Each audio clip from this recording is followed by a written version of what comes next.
আমি যেহেতু এমপি নির্বাচনের কথা বলেছি, চিতলমারি, মোল্লাট, ফকিরহাট সমস্ত এলাকার লোকজন মোটামুটি আপনাদের ছেলেকে সবাই চিনে, মোটামুটি চিনে। সেই জন্য সব জায়গায় কিছু না কিছু দিতে হবে, দান ধান করতে হবে। তো একজন যদি মসজিদের জন্য বলে তাকে না করার সুযোগ নাই। একজন যদি আগামীকাল একটু পরে কে কি ইনকাম করবা, কে কি খাইবা, এটা কেউ কইতে পারবা না। কথা কন? এজন্য ভবিষ্যৎ সামনে রেখে যদি কোনো কথা বলতে হয় সাথে সাথে ইনশাআল্লাহ বলতে হয়। ইনশাআল্লাহ খালি ভুলে যায়, বিশেষ করে আমাকে নেতারা ভুলে যায়। এখানে মাইক ধরে ওয়াজ করাতে কত কঠিন। একই জায়গায় তো দেখলেন দুইজন নেতা শুরু করবে কি যে টের পায় না, শেষ করবে কোন জায়গায় যে বুঝে পায় না। আলাদা একটা সাবজেক্ট, এটা নেতৃত্বের সাথে কোনো সম্পর্ক নেই। আগামীকাল একটু পরে কে কি ইনকাম করবা, কে কি খাইবা, এটা কেউ কইতে পারবা না। কথা কন? এজন্য ভবিষ্যৎ সামনে রেখে যদি কোনো কথা বলতে হয় সাথে সাথে ইনশাআল্লাহ বলতে হয়। ইনশাআল্লাহ খালি ভুলে যায়, বিশেষ করে আমাকে নেতারা ভুলে যায়। এখানে মাইক ধরে ওয়াজ করাতে কত কঠিন। একই জায়গায় তো দেখলেন দুইজন নেতা শুরু করবে কি যে টের পায় না, শেষ করবে কোন জায়গায় যে বুঝে পায় না। আলাদা একটা সাবজেক্ট, এটা নেতৃত্বের সাথে কোনো সম্পর্ক নেই, এটা আলাদা জিনিস।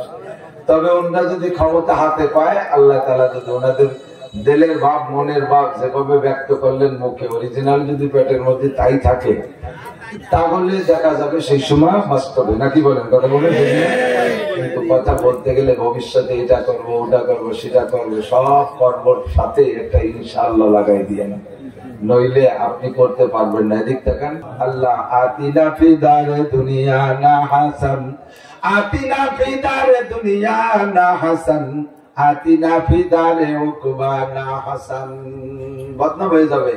আগের দল আমাকে এসে আসিয়ে দিত, আপনারা আসিয়ে দেবেন না, তাহলে কিন্তু ঠিক না? বক্তা উন্মুক্ত পরিবেশে বয়ান করবে। আল্লাহ নবী বলেন, আল্লাহ তো দুইটা প্রস্তাব দিয়েছে, ঈমান আর তাকওয়া। কথা বলেন। আর নবী পাক বলেন, ইযা কানা উমারাউকুম কিয়ারাকুম, যখন তোমাদের দেশের নেতারা হবে ভালো। কার নজরে ভালো? কার নজরে ভালো? আল্লাহর নজরে কোন নেতা ভালো? দাড়ি কাটা নেতা ভালো না, বেনামাজি নেতা ভালো না, গাঁজাখোর নেতা ভালো না, টোন মারা নেতা ভালো না, মন মারা নেতা ভালো না, বিজিএফ কাট মারিয়ে খাওয়া নেতা ভালো না, রাস্তার পিস খোয়া মারিয়ে খাওয়া নেতা ভালো না, ব্রিজের রড সুরিয়ে খাইয়া খায় কুলসি ডুয়ে দেওয়া নেতা ভালো না। কতক্ষণ ঠিক না? অন্যায় জুলুম অত্যাচার করা নেতা ভালো না, তরফদারি করা নেতা ভালো না। যারা এলাকায় ভোট বেশি দিচ্ছে, যে এলাকায়, সেই এলাকায় রাস্তা হবে, কারেন্ট হবে, ব্রিজ হবে, আর সেই এলাকার মানুষ ভোট দেয় না, তাদের কিছু দেওয়া হবে না। এইটা হলো শরীয়তের নেতা। কতক্ষণ? নেতা। যখন তোমাদের নেতারা হবে ভালো মানুষ, কেমন ভালো মানুষ হবে? খলিফাতুল মুসলিমিন আবু বকরের মতো, খলিফাতুল মুসলিমিন ওমরের মতো। বলতে চাইছি যে কথাটা একটু স্মরণ করার জন্য আমার প্রিয় ভাইকে স্মরণ করায় দেই। এমন করে যারা ছোট থেকে বড় রাজনীতির জন্য নাচতেছেন, সামনে যদি বিএনপি ক্ষমতায় আসে, পুরো সেট ধরে চেঞ্জ হয়ে যাবে। মেম্বারও আলাদা হবে, চেয়ারম্যানও আলাদা হবে, কতক্ষণ উপজেলা আলাদা হয়ে যাবে। কারণ ওই সময় ভিন্ন কায়দায় নির্বাচন হবে, তখন নিজের দলের সবই হয়ে যেতে বাধ্য হবে, যখন এতদিন উন্নতি গেছে। এই জন্য ছোট বড় সবাই শিখাই দেয়। হযরত আবু বকর রাদিয়াল্লাহু তাআলা খিলাফতের 3 বছরের শেষ বছরে যাইয়া একটা ছোট্ট ঝুপড়ি ঘরের ভিতরে বারবার যায়। বারবার মানে ডেলি 3 বার যায়। এত ব্যস্ততার মধ্যে রাষ্ট্র চালানো তো বিশাল ব্যাপার, ডেলি 3 বার ওই ঘরের মধ্যে যায়। হযরত ওমর একদিন বলতেছে, ভাই আবু বকর, ওই ঘরের মধ্যে আপনার কি সম্পদ লুকায় রাখেন? রাষ্ট্রীয় কোন সম্পদ লুকায় রাখেন, উপরে উপরে ছবি সাজেন, না খাওয়া না খাওয়া ভাব, আর ওই ঘরের মধ্যে নিজের রাষ্ট্রীয় সম্পদ লুকায় রাখতেছেন। আমি একটু ওই ঘরে যাবো আপনার সাথে দেখতে। এ কথা হিট মারছে এজন্য, আসলে তো জানে আবু বকর এ ক্লাসের মানুষ না, কিন্তু একটু শক্ত করে এজন্যই বললেন যে সাথে করে নিয়ে যায়, যাতে আয়টা দেখিয়া যা দেখিয়া কি খুশি, এইভাবে কয় না, আয়টা দেখে যাকে খুশি। হযরত আবু বকর বললেন, ওমর, ও ঘরের মধ্যে যে সম্পদ আছে, আমার জীবদ্দশায় আমার সাথেও যাবা না, একাও যাবা না, যাও ওর মধ্যে রাখবো। আমি মারা যাওয়ার পরে ওইটা রক্ষণাবেক্ষণের দায়িত্ব তোমার।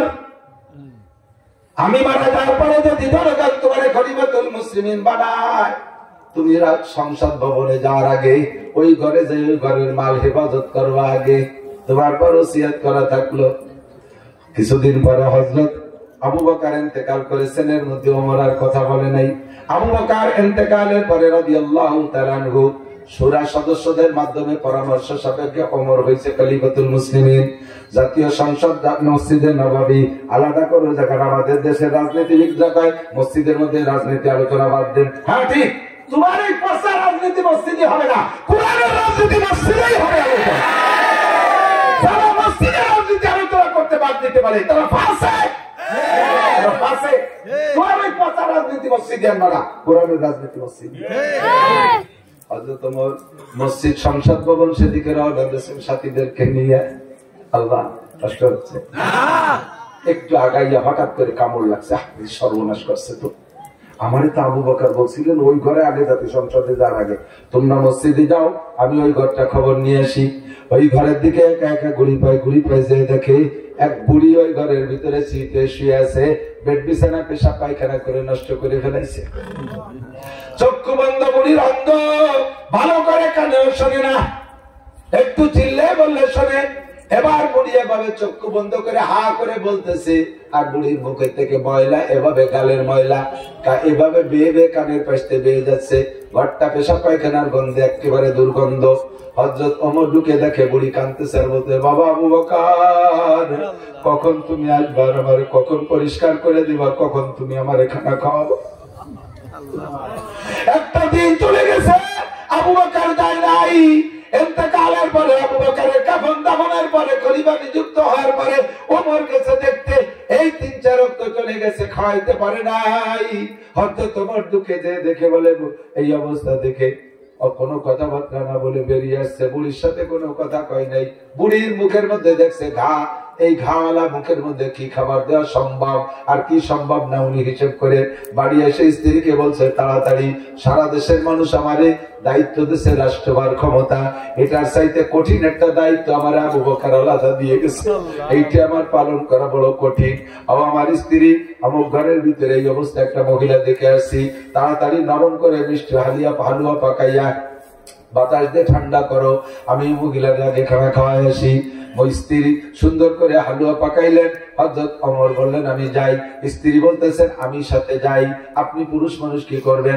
আবু বকর পুরুষ যদি পারছে তাহলে আমি পুরুষ পারবো না কেন? উনি সাইকে ফানি চরম বুড়ি, ওনার ভিতরে জাগতিক কোন শখসাদ নাই। তুমি থাকো, দায়িত্ব তোমার না, তুমি তো খলিফাতুল মুসলিমিন না, আমি খলিফাতুল মুসলিমিন। হালুয়া নিয়ে যাইয়া হযরত ওমর যাইয়া ওই হালুয়ার প্লেটের থেকে হাত দিয়ে হালুয়া মুখের ভিতরে দিছে। মুখে যখন আঙ্গুলের ছোঁয়া লাগছে, বুড়ি অন্ধ অবস্থায় হাতটা ধরে সরাই দিয়েছে, কয় বাবা তুমি কে, একটু পরিচয় বলো। অন্ধ বুড়ি জানে না এটা আবু বকরের হাত, ওমরের হাত। হাতের ছোঁয়া লাগার সঙ্গে সঙ্গে বুড়ি হাত ধরে কয়, বাবা ওয়াল্লাহি লাস্তামি আবি বকরিন, আমি আল্লাহর কসম কে বলি তুমি আবু বকর না।